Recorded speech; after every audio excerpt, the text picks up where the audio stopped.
pessoal, vamos para mais um vídeo desse canal. Em nome do Pai, do Filho e do Espírito Santo. Amém. Ave Maria, cheia de graça, o Senhor é convosco. Bendita sois vós entre as mulheres e bendito é o fruto do vosso ventre, Jesus. Santa Maria, Mãe de Deus, rogai por nós, pecadores, agora e na hora de nossa morte. Amém. Em nome do Pai, do Filho e do Espírito Santo. Amém. Esse vídeo, pessoal, é um vídeo bastante aleatório. Por que aleatório? Porque eu estava nessa pesquisa da maçonaria e Dom Estevão é assim, né? Parece não, né? Com certeza eu sou uma das pessoas que gostaria muito que ele fosse declarado santo pela igreja, mas eu sinto muito a presença dele em vários momentos aqui, quando me aparece uma revista com tema assim do nada, que eu não estava procurando, e é o que está acontecendo nesse vídeo. Esse vídeo vai falar de um tema da revista de número 520, né, Pergunte e Responderemos, de outubro de 2005, portanto uma das últimas, né? E ele vai tratar do carnaval. Ele faz análise de um livro, né? Ele pega alguns pontos que ele achou importantes desse livro e diz, o nome do livro é Carnaval, 6 milênios de história. O autor do livro chama-se Irã Araújo, e esse Irã é um médico obstetra que se dedicou a estudar, né, a festa do carnaval com mais profundidade, as origens e tudo. Ele até vai fazer uma criticazinha, vai dizer que ele cita alguns autores católicos, mas que ele não coloca nenhuma referência, né, da onde ele tirou essas pontuações que ele faz, mas enfim, eu achei muito interessante, né, alguns pontos, e esses pontos que Dom Estevão escolheu, eu gostaria de partilhar com vocês, uma vez que a gente está às vésperas do carnaval. Então é muito interessante a gente saber a origem das coisas, assim como a gente está falando da origem da maçonaria, para a gente saber que nada perde sua origem totalmente, né, porque as coisas vão vindo por tradições, né. Então também a gente tem que saber, se você vai participar do carnaval, você tem que saber qual a origem, como que isso foi se desenvolvendo ao longo da história. E aí achei assim que foi uma dentro de Dom Estevão me mostrar isso assim, porque realmente é importante. Ele vai dizer, por exemplo, que sobre a história do carnaval, esse livro diz que as raízes do carnaval, elas estão nos festejos agrários, que celebravam os deuses da fecundidade no Egito e no Próximo Oriente cerca de 4000 a.C. E na Babilônia, ele dá o exemplo, as sácias eram festas que duravam 5 dias. Então ela ganhou um nome diferente, né? Ela vai ganhando nomes, marcados pela licença sexual e pela inversão dos papéis entre servos e senhores. Ou seja, o servo passava a ser senhor e poder dizer para o senhor o que ele queria dizer, porque eles trocavam de papel, e essa inversão de papéis ela vai se alongando pelo tempo. Como também pela escolha de um escravo real, né, um escravo do rei, que era sacrificado no final da celebração. Isso é uma coisa macabra, né? Na Fenícia, se celebrava a deusa da fecundidade Astarte e seu divino amante Adonis. Então a gente vai ver que também essa festa está muito ligada ao culto dos deuses. Essas festas foram oficializadas sob o governo de Pisístrato de 605 a 527 a.C. em Atenas, ou seja, é uma festa que tem as suas raízes cerca de 4000 anos antes de Cristo, mas só 605 a 527 a.C. ela foi oficializada em Atenas. Em Roma elas tinham o nome de Saturnais. E aí o que a gente vai ver é que tinha esse nome porque Saturno era o deus da agricultura dos antigos romanos. E aí o Senado romano censurou em 198, né, no ano de 198, essas festas porque elas geravam desordem e escândalos. Por quê? Porque os lupercos, os sacerdotes desse deus, né, Saturno, se diziam sacerdotes, eles saíam nus dos templos, banhados em sangue de cabra, depois eram lavados com leite, cobertos com uma capa de pele de bode e perseguiam as pessoas pelas ruas, batendo-as com uma correia. Suetônio refere que por ocasião das Saturnais, os escravos podiam dizer verdades aos seus senhores, aí novamente, né, indo até o extremo de ridicularizá-los como bem quisessem. E aí ele vai dizer que sobre a reação do cristianismo com relação a essas festas, a gente vai ver que no início Tanto São Clemente de Alexandria, Tertuliano, que era um teólogo, São Cipriano, bispo e mártir da igreja, Inocêncio II, Papa, todos eles foram contra o carnaval, porque essa festa, na verdade, nunca teve um cunho religioso ou alguma coisa só de alegria, né? Ela sempre teve esse lado, vamos dizer, são as duas caras da festa, né? Se você quer celebrar agricultura e outras coisas mais, você não precisa ofender a moral. Então a igreja não concorda com a festa. Mas o Papa Gregório I foi vendo que ao longo do tempo essa festa foi tomando um vulto, né? Que haviam vários tipos de comemoração. Ele falou, bom, ok, então vamos inserir o carnaval no calendário eclesiástico. Isso aconteceu em 590, né? No ano de 590. Mas a igreja, apesar de ter inserido e ter tido como uma festa assim, vamos colocar limites na festa, isso não aconteceu. Então ela continuou sendo uma festa em que a libertinagem era praticada. Isso já naquela época, isso não é novidade. E aí ele vai citar que no decorrer da Idade Média, esses abusos já eram frequentes. E no livro, na página 22 do livro do Hiram, ele vai dizer assim: Carnaval era uma época de comédias que muitas vezes apresentavam situações invertidas, em que o juiz era posto no tronco ou a mulher triunfava sobre o marido. As fantasias de carnaval permitiram que os homens e as mulheres trocassem os seus papéis. O carnaval, em suma, era uma época de desordem institucionalizada, um conjunto de rituais de inversão. Não admira que os contemporâneos o chamassem na época de loucura em que reinava a folia. Aí na página 39 ele vai dizer que Filipe o Belo costumava se mascarar no carnaval e Carlos III sofreu um atentado fantasiado de urso no carnaval. E esse uso da máscara ficou tão difundido que no século XVIII ela se tornou um hábito diário.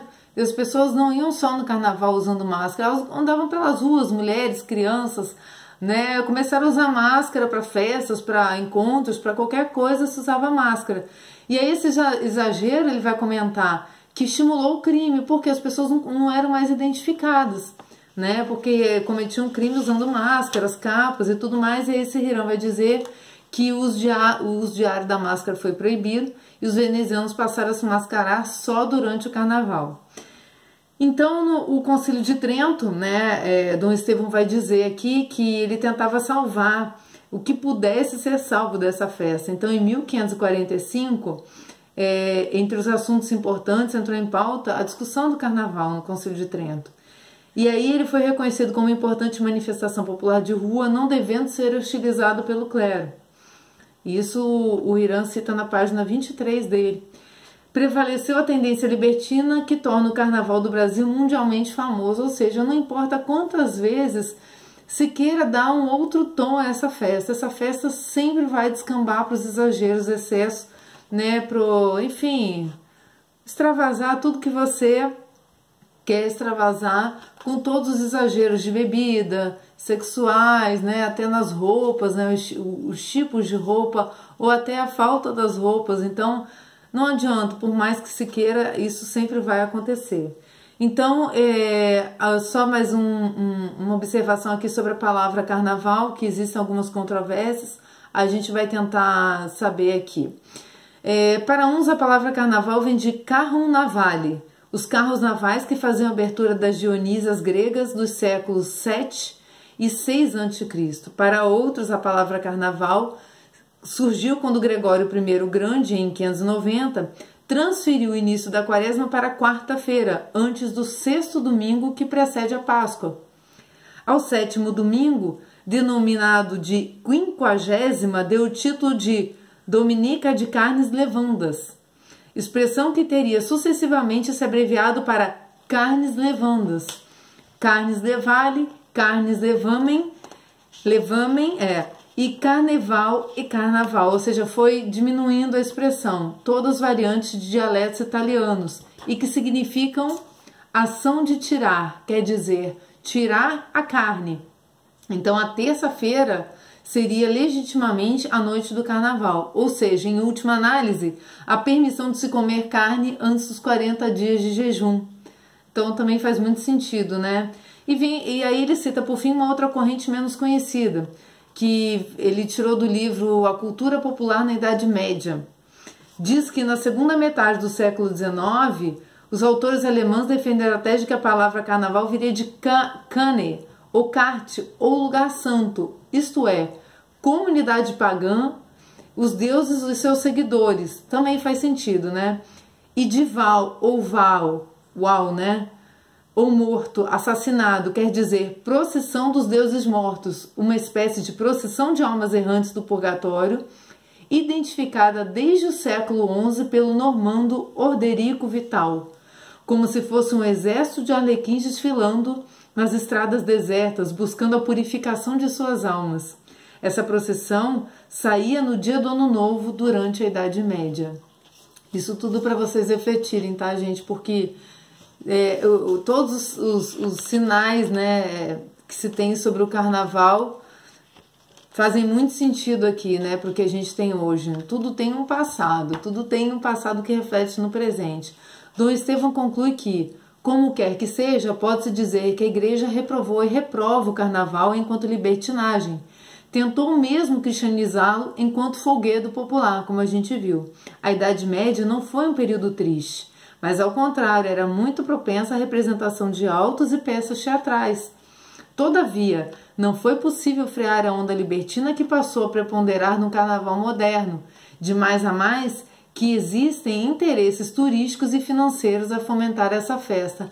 E para mim isso é o que resume toda a festa que aí está como está, né? Turístico e financeiro, né? Isso é uma análise meio lógica. Aí, por fim, ele vai dizer que vai citar a página 18 do livro, que diz assim: no carnaval ficam suspensas as regras que controlam o olhar, quando se abre ao poder ver e ao poder fazer, com inversões como o pobre despertando a inveja dos ricos, e o estabelecimento de relações de desejo e profunda lascívia. No carnaval celebram-se as coisas abstratas e inclusivas, como o sexo, a alegria, o prazer, o luxo, o canto, a dança e a brincadeira. E aí Dom Estevão finaliza, citando São Paulo, em Romanos 12, 21. Não te deixes vencer pelo mal, mas vence o mal com o bem. E quando ele citou São Paulo, me veio à cabeça essa leitura, que eu finalizo o vídeo com ela. Tudo me é permitido, mas nem tudo convém. Essa está na 1 de Coríntios 6. Os alimentos são para o ventre para os alimentos, e Deus destruirá aqueles e este. Mas o corpo não é para a fornicação, e sim para o Senhor, e o Senhor é para o corpo. Ora, Deus que ressuscitou o Senhor, ressuscitará também a nós, ressuscitará a você, o seu corpo, pelo seu poder. Não sabeis que os vossos corpos são membros de Cristo? Tomarei então os membros de Cristo para fazê-los membros de uma prostituta? Por certo, não. Não sabeis que aquele que se une a uma prostituta constitui com ela um só corpo? Pois está dito, serão dois em uma só carne.